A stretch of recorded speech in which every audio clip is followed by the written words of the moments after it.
A number of reasons given for the fall are regulations put in place to actually protect consumers. So why do they weigh so negatively on our economic freedom? Well, the report itself is made up of 40 parameters drawn from other reports. We look at the size of government, freedom to trade with foreigners, protection of property rights and so on. And it's just the areas of the size of government and the regulation of areas like labour that we are doing particularly poor in at the moment. Where else have we seen deteriorations that have actually pushed us down those 40 places over a decade? The biggest one by far is the size of government. So we're looking at the percentage of consumption by the government as a proportion of the economy. The ownership of utilities like Eskom and SAA also feature very heavily. They would perhaps be better run in the private sector.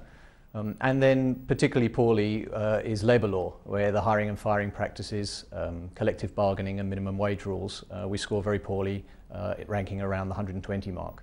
So all this talk of nationalisation can't bode very well for the future from a report that actually prefers privatisations, it would look like. It does indeed look like difficult times. The areas of policy that we are scoring most poorly in, like size of government and the labour law, seem to be ideologically off the table at the moment, sadly so. But we can use the report to look at countries that have followed such policies. Bottom of the reports is Zimbabwe and Venezuela. Venezuela are pursuing policies of nationalisation, so the results are there to be seen. Neil, how important is this report? Is this something that investors look at, something that might affect economic growth going into the future?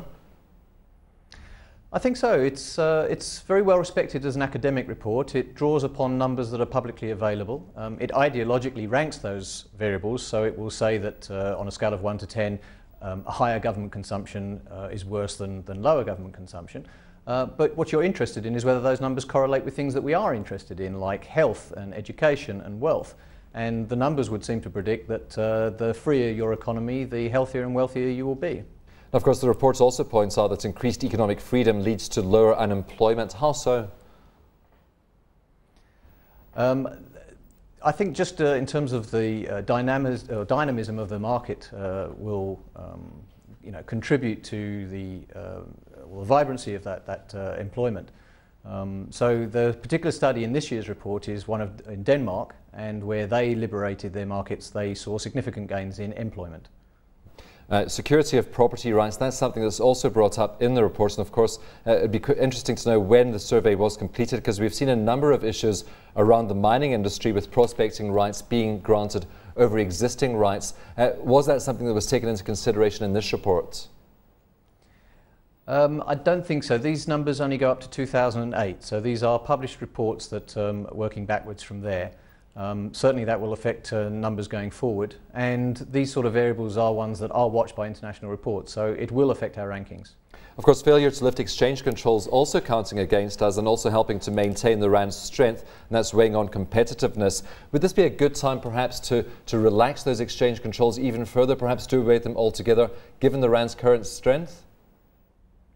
One would think so. I mean, we're ranked 95th in terms of exchange controls. They're simply not sort of prevalent anymore in modern economies. And with the rand strength, you would think this is a very good time for them to try. It represents a significant step in individual freedom. If people are allowed to hold foreign currencies, it can act as a check on governments that perhaps want to inflate their currencies and tax wealth in that way. Neil,